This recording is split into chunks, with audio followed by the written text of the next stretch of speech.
Hello viewers, welcome to our channel. ఇవాళ మనతో professor doctor Mullapudi Satyanarayana Murthy గారు మనతో ఉన్నారు. వారితో మాట్లాడదాం. సార్ నమస్కారం. సార్ నమస్కారం మనకంట. సార్ సోఫార్ 2024 మనం చూసాం. న్యాచురల్ డిజాస్టర్స్ చాలా జరిగాయి. లైక్ యాక్సిడెంట్స్ కావచ్చు, ఫ్లడ్స్ కావచ్చు, చాలా జరిగాయి. మరి అలాగే బ్రహ్మంగారి కాలజ్ఞానం ప్రకారం, అలాగే నాస్ట్రాడమస్ గారి ఏదైతే ఉందో దాని ప్రకారం 2025లో ఎలాంటి విపత్తులు జరగబోతున్నాయి? మరి మనకి బ్రహ్మంగారి కాలజ్ఞానం మనకి అందరికీ తెలిసిందే. ఇంచుమించుగా ఆయన పోస్టులేట్స్ అన్నీ జరుగుతూ వచ్చినాయి. ఇంకా కొన్ని బాకీ ఉన్నాయి. ఆయన చెప్పింది ఇప్పటికిప్పుడు చెప్పలేదు. ఆయన కలియుగాంతం వరకు అని, అంటే 5000 years టైం ఉందన్నమాట మనకి. మొత్తం కలియుగ పరిమాణం ఎంత టోటల్గా చూసుకుంటే 4,32,000 yearsలో ఆయన చెప్పిన దగ్గర నుంచి 4,32,000 years లోపల జరుగుతాయి ఇవన్నీ. ఈ యొక్క మొట్టమొదట ఒక పాదం అనేటటువంటి దాంట్లో ఒక 5000 years పెట్టుకొని ఏదో ఒక బేస్ చేసుకొని మనం జరిగినాయి. అందులో కొన్ని జరిగిపోయినాయి. ఇప్పుడు అవి ఏం జరిగినాయి, ఏం జరగలేదో మనం చర్చించుకునే ముందు ఇక్కడ మనకి బ్రహ్మంగారు ఎలాగైతే చెప్పారో, ఫ్రాన్స్లో నాస్ట్రాడమస్ అని ఆయన ఆస్ట్రాలజర్ కమ్ డాక్టర్ అనమాట, ఫిజిషియన్. ఆయన కూడా కొన్ని పాస్టులేట్స్ చెప్పారు. అవి కూడా జరిగినాయి. అంటే బ్రహ్మంగారు అంటే మనం బ్రహ్మ విష్ణు మహేశ్వరుల అవతారం. ఆయన జగద్గురు. కానీ నాస్ట్రాడమస్ అదేం కాదు. ఆయన మామూలు మనిషి, ఒక ఆస్ట్రాలజరు ప్లస్ ఒక ఫిజిషియన్, ఒక డాక్టర్గా చెప్పాడు. ఆయన నాస్ట్రాడమస్ ఎప్పుడు పుట్టాడంటే 14 డిసెంబర్ 1503లో పుట్టాడు. తర్వాత ఆయన చనిపోయింది ఎప్పుడంటే 2 జూలై 1566లో. బ్రహ్మంగారి గురించి మనం చెప్పాల్సిన అవసరం లేదు. నాస్ట్రాడమస్ గురించి కొంచెం తెలుసుకుందాం. ఈ నాస్ట్రాడమస్ మనకి ఎక్కడ పుట్టారు అంటే ఫ్రాన్స్కి సంబంధించినటువంటి, ఫ్రాన్స్ దేశస్థుడైన ఆయన కల్కి రాబోతున్నాడు. కల్కి అవతారం రాబోతుంది కదా మనకి. శ్రీ మహావిష్ణువు కృష్ణుడు వచ్చాడు కాబట్టి రాముడు వచ్చాడు. త్రేతాయుగంలో అందులో డౌటే లేదు. వచ్చారు కాబట్టి అన్ని సంవత్సరాలు మనం చదువుకుంటున్నాం. మధ్యలో చాలామంది బాబాలు వీళ్ళు వచ్చారు. వాళ్ళు చచ్చిపోయిన తర్వాత ఇంక వాళ్ళ పేరు ఆగిపోద్ది. డూప్లికేట్ కృష్ణుడు వచ్చాడు.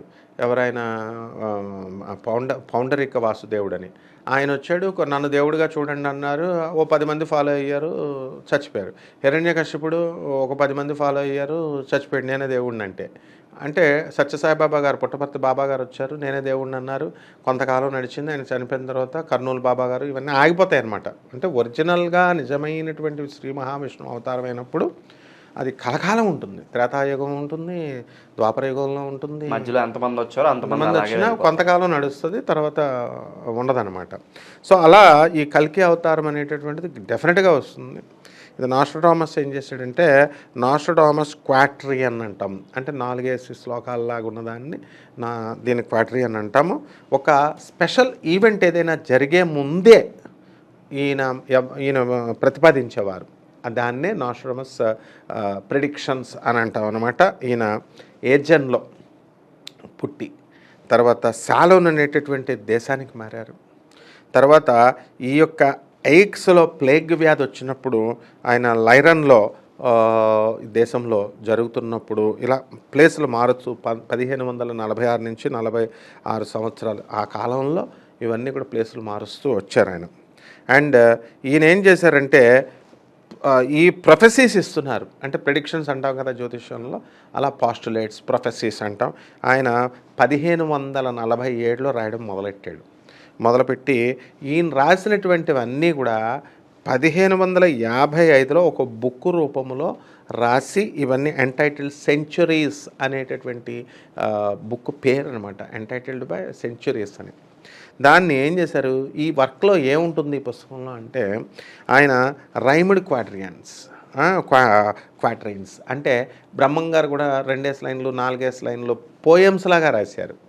అలాగా ఈయన కూడా రైమ్ రిథమ్ మెయింటైన్ చేసి క్వాట్రైన్స్ గ్రూప్డ్ ఇన్ హండ్రెడ్స్, 100 శతకాలు అంటాం కదా, వేమన శతకాలు అట్లా అనమాట, సుమతి శతకాలు అలా. అది ఒక్కొక్క సెట్టు 100 ఉన్నటువంటి వాటిని ఒక సెంచురీ అంటాం. ఇవన్నీ కలిపేసి ఆయన పుస్తకం పబ్లిష్ చేసి ఫ్రెంచ్ రాజుకి ఈయన 1558లో అంకితం చేశారు. మరి కొన్ని ప్రొఫెసీస్ ఈయన చెప్పినటువంటి ప్రెడిక్షన్స్ అన్నీ కూడా జరిగినాయి.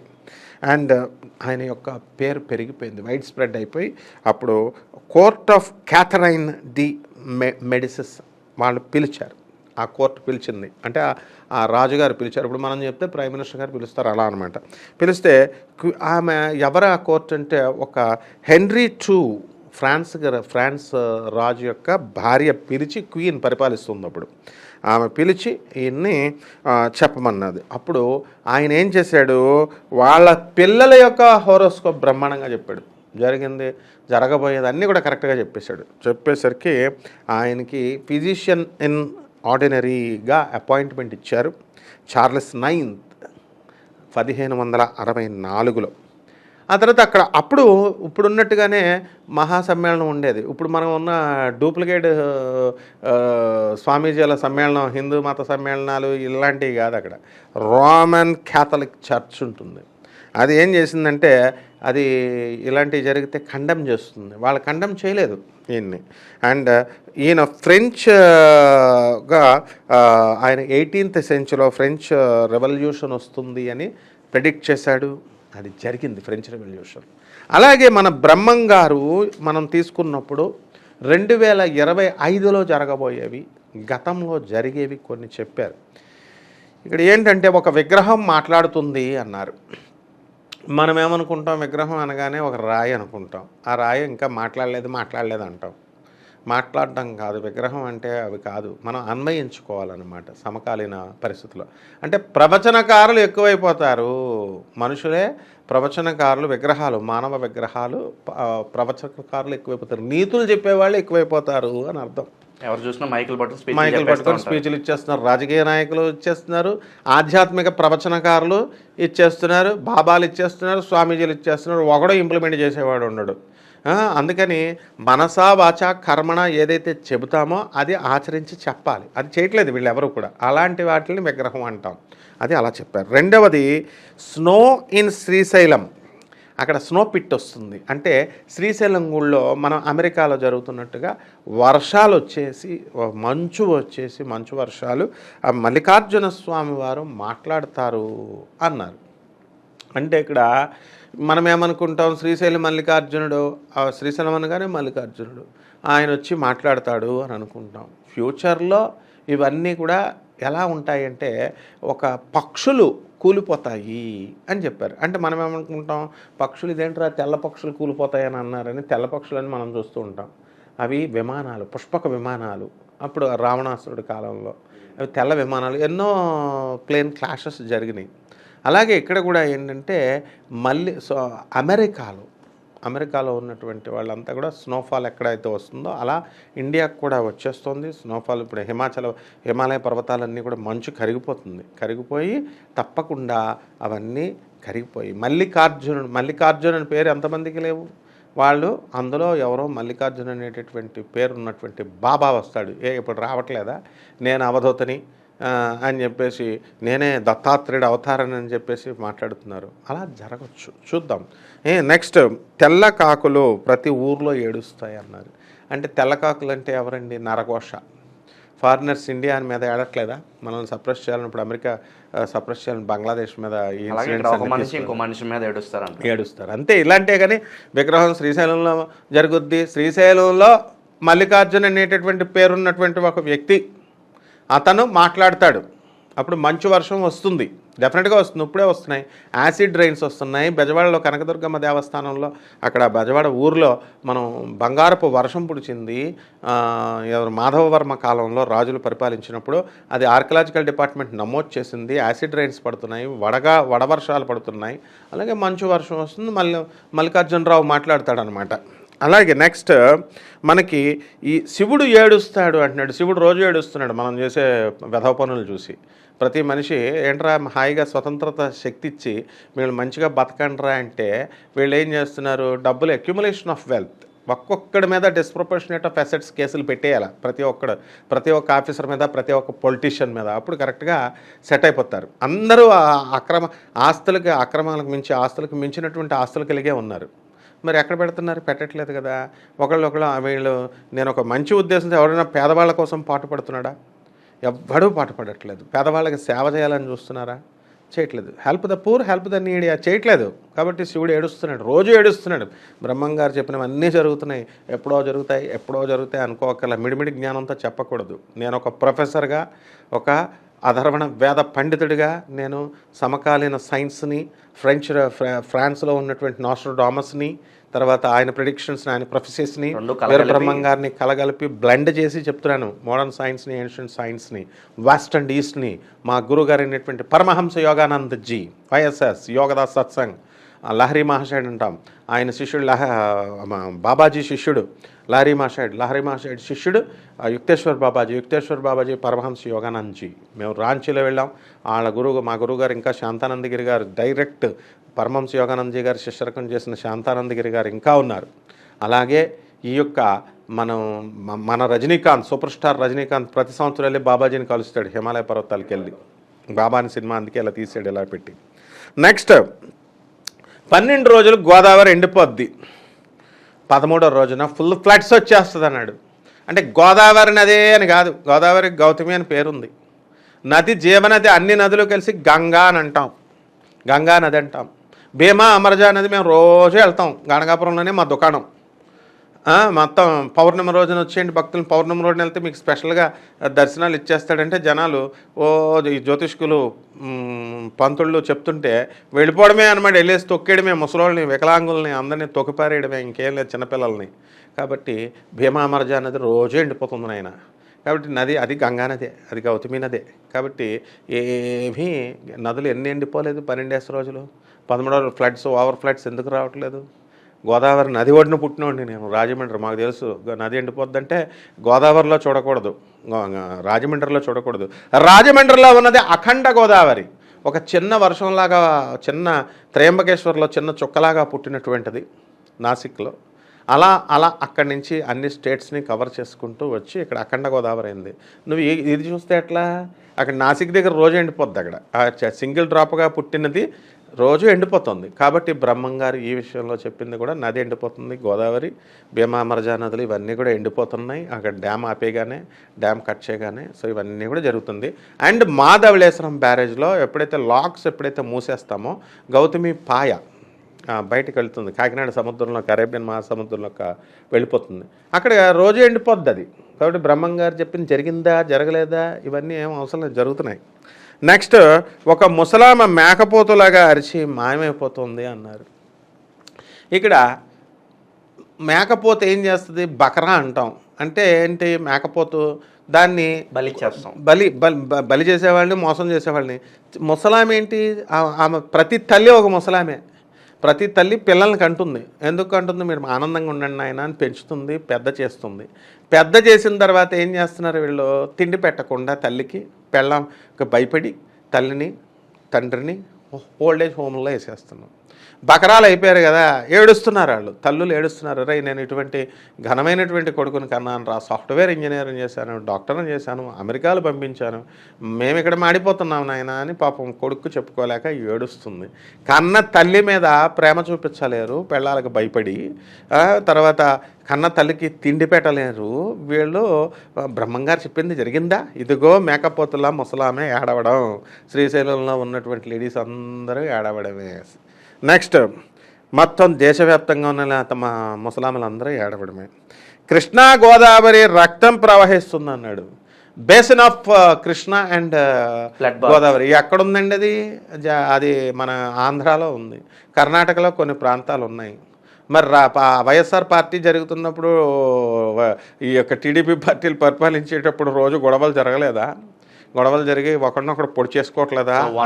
అది తీవ్రత పెరిగిపోయి అంటే రక్తం గోదావరి అంతా ప్రవహిస్తుందంటే అంతా వస్తుందని కాదు, బ్లడ్లు అయితే వస్తున్నాయి, ఒకరినొకరు పొడి చేసుకుంటున్నారు. ఇవి ఎక్కువైపోయి రాజకీయ పార్టీలు కక్షలతో, ఫ్యాక్షన్తో ఇవి ఈ బేసిన్ మీద ఎక్కువ ఉంటుందంటే టోటల్ మనమే వరల్డ్లో నెంబర్ 1 అయిపోతాం మనం. అంటే ఫిక్షన్లో, ఫ్యాక్షన్లో, ఊహాకల్పితాల్లో కూడా మనమే ఊహించుకుంటాం. దేవుడికి పసుపు కుంకుమ వేసేద్దాం, దేవుడు సూట్ కేసు వచ్చి కోట్లు మనకి ఇచ్చేయాలా, దేవుడు ఇవ్వకపోతే దేవుడి ఫోటోలు తీసేద్దాం. యూట్యూబ్లో చెప్పేటటువంటి పంతుళ్ళు, జ్యోతిష్కులు వాళ్ళ చెప్పినట్టు దీపం ఇటు పెట్టాలా అటు పెట్టాలా ఇవే కానీ పేదవాళ్ళకి చేద్దాం ఇవే ఉండవు. కాబట్టి Godavari basin and Krishna basin మీద ఉన్నటువంటి ఊళ్ళన్నీ కూడా తప్పకుండా గొడవలు ఫ్యాక్షన్లు జరుగుతాయి. It's in Karnataka also. ఇప్పుడు మనం కర్ణాటక గణగాపురం వెళ్తాం, కృష్ణా బేసినే అది.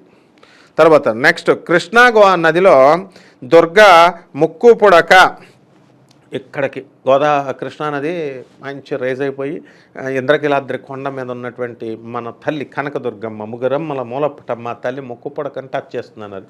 ఎందుకు ఇంకా జరగలేదు, బ్రహ్మంగారు ఇంకా జరగలేదు చెప్పింది అంటారు. జరుగుద్ది నాయన.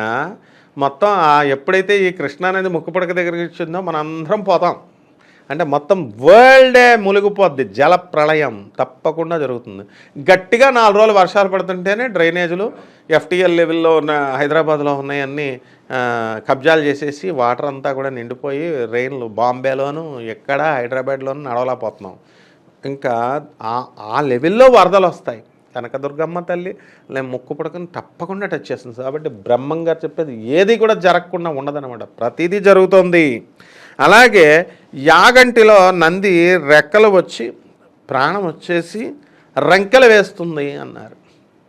అంటే ఇక్కడ ఏం చెప్పుకోవాలి మనము, యాగంటిలో నందీశ్వరుడు ఉన్నాడు, బాగుంది. వీళ్ళు ఏం చేస్తారంటే ఎంతసేపు చూసినా దేవుడు అంటే ఏంటి, విగ్రహం. యాగంటి నంది మనిషిలాగా అయిపోవాలి, అది రంకేసేస్తుంది. ఇలాగే ఆలోచిస్తాం. అంటే మనము ఒక హ్యూమన్ మైండ్ని ఎలా కన్ఫైన్ చేస్తామంటే మనము ఒక అడిగేటటువంటి క్వశ్చనింగ్స్ని బట్టి ఉంటుందన్నమాట.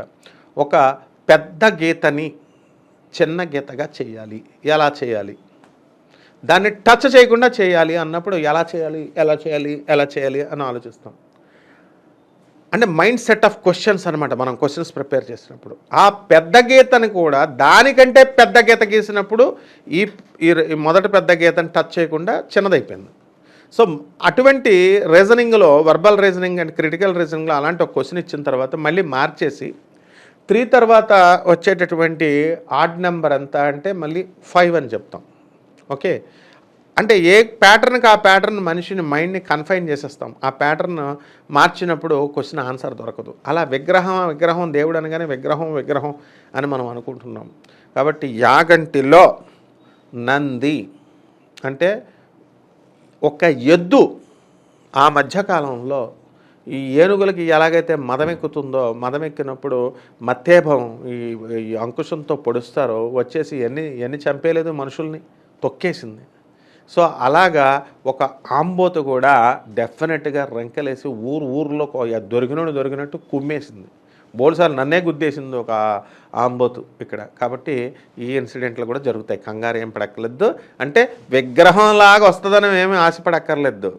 అది ఎద్దు. అక్కడ ఉన్నటువంటి ఆంబోతు ఏం చేస్తుందంటే ఆంబోతు వచ్చి మనుషులను కుమ్మేస్తుంది అనమాట. అక్కడ ఆ కుమ్మేసి కొంతమంది ప్రాణహాని చేస్తుంది. ఇప్పుడు ఏనుగులు చేస్తున్నాయి కొన్ని చోట్ల, అట్లా కేరళలో అక్కడ. అలాగే రవి మనిషిలా కనబడిపోయాడు. తెలీదా నీకు? హోమాలు చేస్తున్నారు మన వాళ్ళంతా కూడా. హోమాలు చేసి ఏం చెప్తున్నారు, అబ్బా అదిగో సాయిబాబా ఇందులో ప్రత్యక్షమైపోయాడు, ఇదిగో శివుడు కనబడ్డాడు, అదిగో మన వైపు చూస్తున్నాడు, ఇదిగో ఆశీర్వదిస్తున్నాడు, ఇదిగో దత్తాత్రేయుడు వచ్చాడు. హోమం సెక్కల్లో మన పంతులు చెప్తున్నారు. భక్తులు మాతాజీలు పేరులతో హోమాలు చేసేసి ఆడవాళ్ళు కూడా హోమాలు చేసేయడమే వీళ్ళంతా చెప్తున్నారు. అందులో రవి డెఫినెట్గా అగ్నిలో మనిషిలా కనబడుతున్నాడు. ఇంకేంటి జరగాలి? నిజంగా కనపడే వాళ్ళ మాట అంటున్నారా? వాళ్ళకెందుకు కనబడతాడు? దేవుడు అంటే ఏంటి? సాక్షాత్తు గౌతమ బుద్ధుడు ఆయన అందమైన భార్యను వదిలేసుకొని, అందమైన భార్య కావాలనుకుంటాడు. ఎవరికి అందమైన భార్య దొరకదు, ఆయనకు దొరికింది, వదిలేశాడు. చిన్న పోస్ట్ దొరికితే చాలు అనుకుంటాడు. చక్రవర్తి పోస్ట్ని వదిలేశాడు ఆయన. తర్వాత బిడ్డల పిల్లలు కావాలంటారు. టెస్ట్ ట్యూబ్ బేబీస్ కోసం ఫెర్టిలిటీ సెంటర్కి వెళ్తున్నారు. అందమైన బిడ్డ పుట్టాడు. వీళ్ళందరినీ త్యాగం చేసి సత్యాన్వేషణ. దేవుడు అనేవాడు నేను చూడాలి, దేవుడు అనేవాడు ఎలా పరిపాలన చేస్తున్నాడు, మనిషి ఎందుకు పుడుతున్నాడు, ఎందుకు చచ్చిపోతున్నాడని దానికోసం తపస్సులు చేసేసి వెళితే నాకు లాస్ట్కి సత్యాన్వేషణ బౌద్ధగయలో నాకు జ్ఞానోదయం అయింది అని చెప్పాడు. లాస్ట్కి ఏం చెప్పాడు ఆయన? దేవుడు అనేటటువంటి వాడిని, ఆయన శక్తిని మనము ఎప్పటికీ కూడా తెలుసుకోలేమనేటటువంటి నగ్న సత్యాన్ని నేను తెలుసుకున్నాను అన్నాడు. అంటే నాకు దేవుడు అనేవాడు కనబడరా, యదృశ్యం తద్ నశ్యతే. దేవుడు అనేవాడు కనబడ్డా ఆయన డ్యూటీస్ని ఆయన చేసుకుంటాడు. మనుషులను పుట్టిస్తాడు, చంపుతాడు, కర్మ సిద్ధాంతాన్ని పాటిస్తాడు, తోలు తీస్తూ ఉంటాడు. చెడ్డ పనులు చేస్తే దుఃఖాలు చేస్తాడు, మంచి పనులు చేస్తే ఇదని ఆయన సాక్షాత్తు బుద్ధిస్టులంతా కూడా ఇప్పటికీ నమ్ముతారు. సత్యమే దేవుడు, ధర్మమే దేవుడని గౌతమ బుద్ధుడు సాక్షాత్తు చెబితే వీళ్ళందరికీ కనబడుతున్నాడు. ఎవరికి? ఈ పోనకాల బ్యాచీకి ఈ పంతుళ్ళ బ్యాచీలకి హోమాలు చేసేటటువంటి నకిలీ పంతుళ్ళు ఎవరైతే ఉన్నారో ఈ ఎవరు దురాశాపరులు, యోని పూజలు, వామాచార పూజలు, కౌలాచార పూజలు పేర్లతో చేసేటటువంటి వాళ్ళు వీళ్ళకి దేవుళ్ళు కనబడిపోతున్నారనమాట. కాబట్టి ఇలాంటి హోమాల్లో మనకి భగవంతుడి అగ్ని రూపంలో అగ్నిహోత్రుడై అంటే అగ్నిహోత్రుడు రవి జీవాన్ని ఇచ్చేటటువంటి వాడు. ఆ రవి మనిషి రూపంలో చేస్తున్నాడంటే డెఫినెట్గా చేస్తున్నాడు. ఇప్పుడు ఆపరేషన్ చేయాలి, మనకు రోగం వచ్చింది, ట్యాబ్లెట్ ఇస్తున్నాడు, డాక్టర్ ఇస్తున్నాడు. తర్వాత మనకు ఆపరేషన్ చేస్తున్నాడు, అబ్డామన్ పెయిన్ వచ్చింది, అది మనకి 24 గంటల అపెండిసైటిస్ పెయిన్, ఆపరేషన్ చేస్తున్నాడు. ఒక అప్పు కావాలి, ప్రాణాన్ని నిలబెడుతున్నారు, అప్పు కావాలి, అప్పులు డబ్బులు ఇస్తున్నారు, ఉద్యోగం, ఇవంతా లైఫ్ని ఇచ్చేది ఆయన రవి తన ఎండతో వైరస్ని చంపుతున్నాడు, జీవాన్ని ఇస్తున్నాడు, క్లోరోఫిల్ని ఇస్తున్నాడు. ఆయన మా చెట్లు ఆకులతో అది ఫుడ్ని తయారు చేసుకుంటున్నాడు, మనందరికీ ఫుడ్ పెడుతున్నాడు. సూర్యుడు లేకపోతే లైఫే లేదు, ప్రాణాన్ని మనం చేసుకోలేము, రోగాలతో చచ్చిపోతాం. ఇంకా మనిషిలాగా చేస్తున్నాడు ఆయన. ఇది ఆయన నిగూఢంగా కోడింగ్ భాషలో చెప్పాడు, అంతేగాని రవి పైనుంచి ఆకాశం నుంచి వచ్చేసి మనిషి రూపంలో కమాన్ మ్యాన్ అని దిగజారిపోడు. ఇది అర్థం చేసుకోవాలా. నెక్స్ట్, కాశీలో 40 రోజులు ఆయన చెప్పినవి కొన్ని జరిగినాయి. మరి ఎలా జరిగినాయి అని మనం ప్రజలు చెప్పుకుంటున్నారు. ఎలా కాశీలో 40 days క్లోజ్ అయిపోతుంది అండ్ 41st day నుంచి వెళ్తారండి. గంగా నది ప్రవాహం వచ్చేసింది, వరదలు వచ్చేసినాయి, ఇప్పుడు కూడా వస్తున్నాయి కదా. అసలు 1990లో వచ్చింది. అప్పుడు వరదలు వచ్చినప్పుడు ఆటోమేటిక్ రోగం వస్తుంది కదా, కలరా వ్యాధి వచ్చింది, ప్లేగు వ్యాధులు వచ్చేసినాయి. అప్పుడు కలరా బాగా అయిపోతే బోల్డ్ మంది చచ్చిపోతే పాస్ పోసేసుకున్నారు జనం అంతా అక్కడికి కాశీకి వెళ్ళడానికి. మరి ఇప్పుడు పిల్లలంతా వెళ్ళిపోవడం, కాశీ పిల్లలు ముసలోళ్ళు అందరూ వెళ్ళిపోయి హనీమూన్ లెవెల్లో ఎక్స్కర్షన్ లాగా వెళ్తున్నారు. అంతేగాని పరమేశ్వరుడు మన భక్తితో పేదవాళ్ళకి చెయ్యి అని చెప్పాడు పరమేశ్వరుడు, అది చేయరు. ఉట్నే వెళ్ళామా ఫ్యామిలీ ప్యాకేజ్ పెట్టుకొని వెళ్ళడం రావడం అనమాట. సో ఇది కూడా జరిగింది. ఆ 40 రోజులు ఒక్కడు కూడా వెళ్ళలేదు. 41వ రోజున జరిగింది, గంగాదేవి వరదలు తగ్గినాయి. నెక్స్ట్, ఒక విడో పరిపాలిస్తుంది అన్నారు, అంబ పరిపాలిస్తుంది అన్నారు. ఇందిరాగాంధీ పరిపాలించింది. ఎన్ని సంవత్సరాలు పరిపాలించాలన్నారు? 16 సంవత్సరాలు పరిపాలించాలన్నారు. 16 సంవత్సరాలు పరిపాలించింది ఆమె. నెక్స్ట్, పాలిటిక్స్లో సినిమా యాక్టర్లు వచ్చేస్తారు, ముఖానికి రంగు వేసుకున్న వాళ్ళు అన్నారు. డాక్టర్ ఎంజీఆర్, మా గురువు గారు డాక్టర్ ఎన్టీఆర్, మా సెకండ్ గురువు నాకు డాక్టర్ జయలలిత తమిళనాడు సీఎం, మరి పవన్ కళ్యాణ్, చిరంజీవి గారు, మరి అక్కడ తమిళనాడులో కూడా ఇంకా సినిమా యాక్టర్లు విజయ్ గారు అందరు వచ్చేసారు. సో పరిపాలించేస్తున్నారు. ఇంకేం జరగాల, బ్రహ్మంగారు A to Z జరిగిపోతున్నాయి అన్నీ కూడా. నెక్స్ట్, అలాగే ఈ యొక్క బ్రహ్మంగారు మనకి ఇంకేం చెప్పారండి అంటే బ్రాహ్మణ అగ్రహారాలు పోతాయి అన్నారు. బ్రాహ్మణ అగ్రహారాలు పోతాయంటే ఆ కాలంలో బ్రిటిషర్స్ వచ్చారు. బ్రిటిషర్స్ వచ్చి ఒక్కొక్కళ్ళకి ఎంతంత ఇచ్చేసారో తెలుసా? 1000 ఎకరాలు. ఇప్పుడు ఎక్కడ వరకు ఎగ్జాంపుల్ నేను చెప్తాను. మనకి హైదరాబాద్కి దగ్గరగా నరసాపురం ఊరు ఉంది, హుత్తునూరు మండలం. హుత్తునూరు దగ్గర దత్తాచల క్షేత్రం అనే గుడి ఉంది, దత్తాత్రేయ స్వామి గుడి. అందరూ పులోమని వెళ్ళిపోతారు పౌర్ణమికి హోమాలు చేయించుకోవడానికి, యజ్ఞాలు చేయించుకోవడానికి. సభాపతి శర్మ గారిని, ఆ పూజారి గారు నా ఫ్రెండ్. అక్కడ అదే 1000 ఎకరాలు. అక్కడ నవాబు గారు మనకి ఎవరో శ్రీ గురు చరిత్రలో చెప్పబడినటువంటి యవన రాజు రాచపుండుని తగ్గిస్తే నామధారకుడు, అలాగే నృసింహ సరస్వతి గుల్బర్గా రాజుని తగ్గిస్తే అక్కడొక 1000 ఎకరాలు, ఇక్కడొక 1000 ఎకరాలు ఇనాంగా రాసిచ్చారు. ఇక్కడ మరి ఏవి అవన్నీ బ్రాహ్మణ అగ్రహారాలే. గణగాపురం అంతా బ్రాహ్మణ అగ్రహాలే, ఇక్కడ కూడా బ్రాహ్మణ అగ్రహాలే. ఇప్పుడు కూడా అక్కడికి వెళ్తే బ్రాహ్మణ వీధన ఉంది. అవి కుంచుకుపోయాయి, అన్నీ మాయమైపోయి ఒక 4-5 ఎకరాల్లో, 1 ఎకరంలో ఆ గుడి ఉంది. మిగతాదంతా కూడా ఆ చిన్న ఊర్లలో బ్రాహ్మణులు ఇల్లు కట్టుకున్నారు. బ్రాహ్మణ అగ్రహారాలు మాయమైపోతాయంటే ఇది అర్థం. అంతేగాని మొత్తం బ్రాహ్మిన్సే ఉండరు అని కాదు అర్థం. నెక్స్ట్, హిందూ ముసల్మాన్ల గొడవలు జరుగుతాయి అన్నారు. బోల్డ్ సార్లు జరిగినాయి మనకి హైదరాబాద్లో, ఏంటి ఎక్కడ పడితే అక్కడ జరిగినాయి, ఇవన్నీ కూడా జరిగినాయి. నెక్స్ట్, దొంగ స్వాములు పెరిగిపోతారు బ్రహ్మాండంగా మనకి. నిత్యానంద, మరి ఎంతమంది లేరు దొంగ స్వాములు? ఇప్పుడు ఉన్నటువంటి వాళ్ళు అందరూ దొంగ స్వాములే, ఎవడో కూడా ఒకడు నిజాయితీ స్వామి లేడు. ఒక మా గురువు గారు భారతీ తీర్థ స్వామి వారు తప్ప. శృంగేరిలో మచ్చలేని చంద్రుడు ఆయన, మేము చిన్నప్పటి నుంచి చూస్తున్నాం కాబట్టి. మరి మిగతా స్వాములంటే ఇప్పుడు కాషాయ బట్టలు వేసేసినటువంటి వాళ్ళంతా దొంగ స్వాములు కాదు. When you are using a car, Benz కార్లు వాడేవాళ్ళు దొంగ స్వాములు కాదా? నీ వెనక నువ్వు స్వామి అంటే ఎవరు, సన్యాసి అంటే పగలుంటే ఒక ఊరిలో ఉండాలా, సాయంత్రానికి ఊరు దుకాణం సర్దేసి వేరే ఊరు వెళ్ళాలా. ఆశ్రమాలన్నీ కట్టేస్తున్నారు, అక్కడే ఉంటున్నారు. ఆశ్రమాలు అద్దెకిస్తున్నారు. గాణగాపురంలో ఉంది ఒక ప్రతిదీ ఆశ్రమం, అక్కడ ఏం సత్రాలు ఉండవన్నమాట. అంతా ఆశ్రమాలే అంటారు. డబల్ రేట్, పౌర్ణమికి double rate. And 2000 rupees 2500 rupees for 12 hours ఆశ్రమాలు స్వామీజీలు చేసేవి. కాబట్టి అందరూ కూడా దొంగ స్వాములే, అందరూ మొహవడం ఏం లేదు. నెక్స్ట్ ఆడవాళ్ళ మానాన్ని నమ్ముకుంటారని red light area Calcutta, red light area Mumbai, ఇలాగా ఎక్కడ మాకు రాజమండ్రిలో మా స్టూడెంట్స్ అప్పుడు ఇక్కడ ఉండేది ఇసుక వీధి మెరక వీధి అని అని పిలిచేవారు అన్నమాట వాళ్ళు. మేము స్టూడెంట్స్ అప్పుడు కూడా వెళ్తుంటే ఇవన్నీ జరిగినాయి. అండ్ నెక్స్ట్ ఇక పిల్లల్ని నమ్ముకుంటున్నారు, దత్తత ఇచ్చుకుంటున్నారు. అండ్ నెక్స్ట్ 2 బంగారు ఈ యొక్క హంసలు పైన తిరుగుతాయి అండ్ అవి పట్టుకుంటే కళ్ళు పోతాయి అన్నారు. ఏలియన్స్ గ్రహాంతరవాసులు అవి వచ్చినాయిగా, అమెరికాలో దిగినాయి. ఆ యొక్క విమానాల్లో, ప్రత్యేకమైన విమానాల్లో ఖచ్చితంగా ఉన్నాయి. వెళ్ళి పట్టుకుంటానికి కొడితే కళ్ళు పోతాయి, దాని ఏముంది పెద్ద విషయం. జరుగుతాయి ఇవన్నీ కూడా. సో ఇప్పటికీ దాని శకలు అంటే మంట వేసినప్పుడు దూరం నుంచి మనకి మంట వేడి తగులుతుందో అలా ఇవి వచ్చేసినాయిగా, ఈ ఎలియన్స్ వచ్చేసినాయి.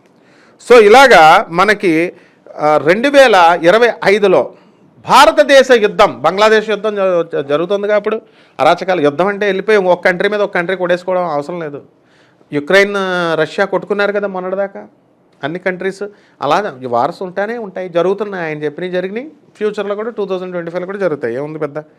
అలాగే మనకి అగ్ని వర్షాలు పడతాయి అన్నారు. అగ్ని వర్షాలకి ఏం పెద్ద ప్రాబ్లం లేదు, యాసిడ్ రైన్స్ పడుతున్నాయి మనకి. తర్వాత ఈ యొక్క వడగళ్ళ వర్షాలు పడుతున్నాయి, బంగారపు వర్షం పడింది బెజవాడ కనకదుర్గమ్మ దేవస్థానంలో. అలా అన్ని చోట జరుగుతాయి. సో ఇక 8 రోజులు మనకి విపరీతమైనటువంటి వర్షాలు వస్తాయట. వర్షాలు వచ్చిన తర్వాత మనకి శ్రీశైలంలో ఉన్నటువంటి మల్లికార్జునుడు వీళ్ళు వలస వెళ్ళిపోతారట. శ్రీశైలం మల్లికార్జునుడు, పార్వతీదేవి, భ్రమరాంబిక వీళ్ళు they will shift to Vindhya పర్వతము మనకి ఎక్కడుంది, మనం అగస్త్య మహర్షి కిందకి దింపినటువంటి ఆ పర్వతం, అక్కడికి వెళ్తారు. అక్కడ ప్రజలు 8 రోజులు మంచిగా వర్షాలు ఇవన్నీ కూడా ఆ విపరీతమైనటువంటి ఈ కొట్లాట్లు ఇవి జరిగితే వాళ్ళంతా కూడా అక్కడికి వింధ్య పర్వతానికి వాళ్ళు వెళ్తారు. ఇది అలాగే మానవాళ్ళని ఇబ్బంది పెట్టేలాగా ఒక కరోనా వచ్చింది, మొన్న వైరస్ వస్తుందన్నారు, వచ్చింది. ఇంకా ఇలాంటి రోగాలతో మనకి యుద్ధాలేరంటే వైరస్లు వస్తాయన్నారు. ఇక సాఫ్ట్వేర్లో ఉన్నటువంటి కంప్యూటర్స్లో సైబర్ వార్స్ జరుగుతాయి అంటే వాళ్ళది హైజాక్ చేసేయడం, వైరస్లు ఎక్కిచ్చేయడం, ఇదే థర్డ్ వరల్డ్ వార్ అన్నమాట. సో ఇవన్నీ బ్రహ్మంగా చెప్పినవన్నీ కూడా జరిగినాయి. మనం అన్వయించుకోవాలా అంతే. ఇప్పుడు ఎలా అన్వయించుకోవాలంటే ప్రహ్లాదుడు, అది మన విష్ణుమూర్తి ఉన్నాడు కదా, ప్రహ్లాదుడి కోసం హిరణ్యకశిపుడు ఏం చేస్తాడు, నేను వెళ్తున్నాను అన్ని దేవతలందరినీ జయించానని వెళ్ళాడు, వైకుంఠాన్ని కూడా జయించేస్తానని వెళ్తే విష్ణుమూర్తి అక్కడే ఉన్నాడు. వాడికి దుష్టుడిగాడు, వాడికి ఎందుకు కనబడతాడు, ఇలా అంతర్లీనంగా అలా ఉన్నాడు ఆయన. వీడికి కనబడలేదు కాబట్టి విష్ణుమూర్తి కూడా పారిపోయాడు, లక్ష్మీదేవి కూడా పారిపోయిందని ప్రచారం చేసుకున్నాడు. అలా డీకోడింగ్ భాషలో ఉంటాయి. అండ్ నెక్స్ట్ కలియుగంలో ద్వాపర యుగం అయిపోతుంది. వ్యాస మహర్షి రాసింది చెప్తున్నాను. ద్వాపర యుగం అయిపోతూ కలియుగం వస్తుంది, సంధికాలం వచ్చింది. ఈ సంధికాలంలో ఈ పాపాలు ఎక్కువైపోయినాయి. వాళ్ళ భారాలు భరించలేక ఆ భూమాత ఆవు రూపంలో వెళ్ళింది, బ్రహ్మదేవుడి దగ్గరికి వెళ్ళింది. బ్రహ్మ విష్ణుమూర్తి దగ్గరికి తీసుకెళ్ళాడు. విష్ణుమూర్తి నేను పుడతాను పో, నువ్వు మంచిగా ఉండు అన్నాడు.